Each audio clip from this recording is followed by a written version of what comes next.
Assalamualaikum warahmatullahi wabarakatuh. Pada kesempatan kali ini, kita akan bahas tentang kisah Nabi Musa dan kaumnya yang dikutuk menjadi seekor babi.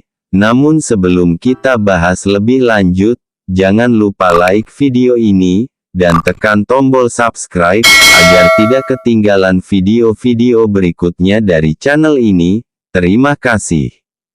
Dikisahkan dari Utbah bin Waqid, dari Utsman bin Sulaiman, ia menuturkan bahwa ada seorang laki-laki, sebut saja namanya Fulan, yang bekerja. Nabi Musa alaihi salam, ia pun banyak menimba ilmu dari Nabi Musa alaihi salam, hingga ia menjadi kaya dan banyak hartanya. Sebulan lantas menghilang sekian lama, Nabi Musa bertanya tentang keberadaannya. Beliau tidak mengetahui kabar berita si Fulan sedikit pun, sehingga suatu hari seorang laki-laki datang bersama seekor babi, untuk menemui Nabi Musa alaihi salam. Tangan lelaki itu menghela seutas tali hitam, yang terdekat di leher sang babi. Nabi Musa alaihi salam bertanya kepada lelaki itu, "Apakah Anda mengenal si Fulan?" Lelaki itu menjawab, "Ya, dia adalah babi ini." Nabi Musa alaihi salam lantas berdoa kepada Allah, "Ya Tuhan, aku mohon kepadamu, untuk mengembalikan babi ini kepada keadaannya semula, agar aku bisa bertanya atas musibah yang menimpanya ini." Kemudian Allah subhanahu wa ta'ala pun menurunkan wahyunya kepada Nabi Musa alaihi salam, "Ya Musa, walaupun kau berdoa kepadaku sebagaimana Adam berdoa, apalagi doa yang lebih rendah daripadanya, aku tidak akan mengabulkan doamu, namun aku akan tetap memberitahukanmu, mengapa aku mengutuknya menjadi babi. Hal itu karena ia mencari dunia dengan menjual agama." Riwayat atau yang dikenal dengan nama Muhammad bin Al-Makki.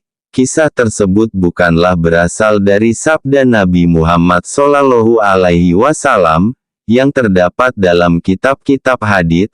Abu Talib sendiri menyebutkan bahwa ia mendapat tersebut dari Utbah bin Waqid, namun Utbah bin Waqid sendiri tidak ditemukan dalam kitab-kitab biografi para perawi. Memang, banyak nama Urbah ditemukan dalam kitab-kitab Rijal al-Hadis, namun, sejauh ini penulis tidak menemukan nama Utbah bin Waqid dalam biografi Abu Talib. Al-Makki sendiri tidak ditemukan informasi bahwa ia pernah memiliki guru bernama Utbah bin Waqid.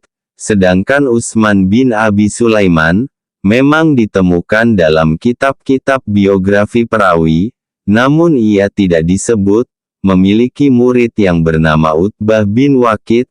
Utsman bin Abi Sulaiman sendiri disebutkan sebagai perawi yang bisa dipercaya oleh para ahli hadits, sebagaimana ditegaskan oleh Abu Hatim dalam karyanya Al-Jarh wa at-Ta'dil. Dengan demikian, dilihat dari aspek sanad, riwayat tentang kisah Nabi Musa ini memang bermasalah.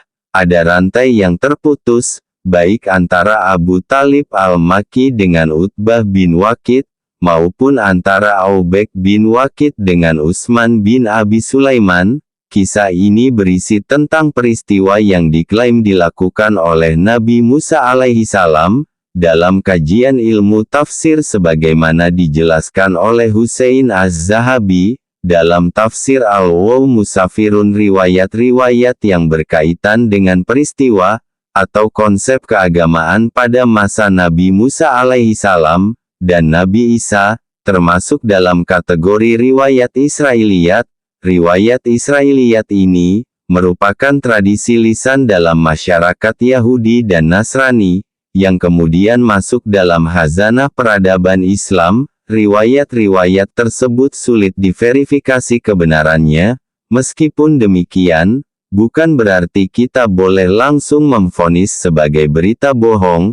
Nabi Muhammad Sallallahu Alaihi Wasallam sendiri memberikan arahan bagaimana sikap umat Islam terhadap riwayat Israiliyat.